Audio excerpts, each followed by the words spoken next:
Assalamualaikum warahmatullahi wabarakatuh. Anak-anak yang solih dan solihah, hari ini kita memasuki pelajaran yang kelima dengan tema keteladanan Rasulullah SAW dan sahabatnya. Untuk hari ini kita akan mempelajari subtema yang pertama dengan judul keteladanan Rasulullah SAW. Tujuan pembelajaran hari ini dengan melihat video pembelajaran dan berdiskusi, peserta didik mampu 1. Memahami kisah keteladanan Nabi Muhammad SAW. 2. Menceritakan kisah keteladanan Nabi Muhammad SAW. Nabi Muhammad SAW lahir pada hari Senin, tanggal 12 Rabiul Awal, tahun Gajah, atau 22 April 571 Masehi.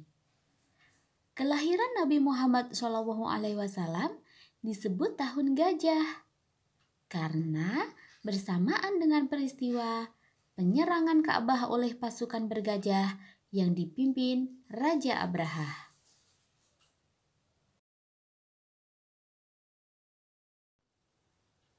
Kejujuran dan kasih sayang Rasulullah SAW.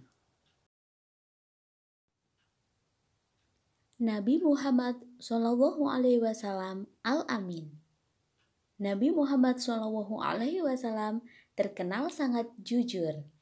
Sikap jujur tersebut sudah diperlihatkan sebelum beliau diangkat menjadi Rasul.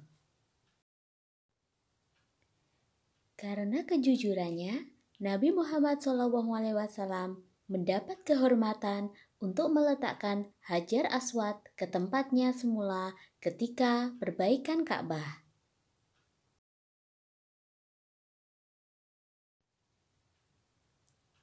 Mari kita teladani sifat jujur Nabi Muhammad SAW dalam kehidupan sehari-hari. Misalnya, jika orang tua kita minta bantuan untuk membeli sesuatu di warung, ada sisa uang pembelian, uang itu harus dikembalikan kepada orang tua.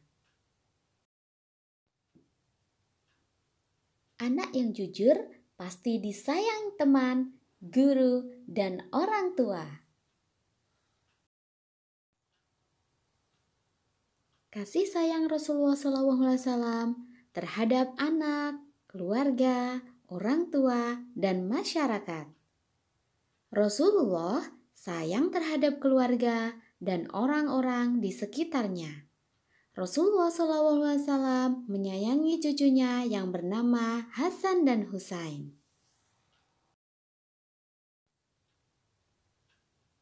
Rasulullah SAW mengajarkan pula untuk hormat kepada orang tua seperti dalam hadis. Ibnu Mas'ud pernah bertanya kepada Nabi SAW, amal apakah yang paling disukai oleh Allah Subhanahu wa Ta'ala? Nabi SAW bersabda, mengerjakan sholat tepat pada waktunya, berbaktilah kepada kedua orang tua, dan jihad fisabilillah. Hadis riwayat Al-Bukhari dan Muslim. Kepedulian Rasulullah SAW terhadap lingkungan. Rasulullah SAW bukan hanya peduli pada ibadah seperti sholat, tetapi beliau pun peduli terhadap lingkungan hidup. Perilaku beliau yang perlu kita teladani yaitu 1. Hemat dalam mempergunakan air dalam berwudu. 2. Tidak melakukan kerusakan di muka bumi ini.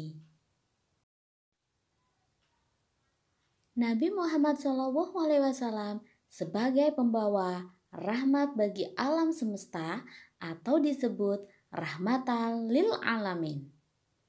Nabi Muhammad SAW menanamkan akhlak terpuji yang membawa kebaikan manusia hidup di dunia dan di akhirat. Sebagai umat Nabi Muhammad SAW, kita harus menjunjung tinggi ajaran beliau. Misalnya, dengan menghormati orang yang lebih tua dan menyayangi orang yang lebih muda. Berperilaku sopan dan bertutur kata santun terhadap orang tua, guru, dan masyarakat sekitar. Dan juga menjaga lingkungan kita agar selalu bersih karena kebersihan adalah sebagian dari iman. Anak-anak, kita telah mempelajari keteladanan Rasulullah SAW. Untuk selanjutnya, saatnya kita mengerjakan tugas. Semoga pembelajaran hari ini bermanfaat. Sekian, wassalamualaikum warahmatullahi wabarakatuh.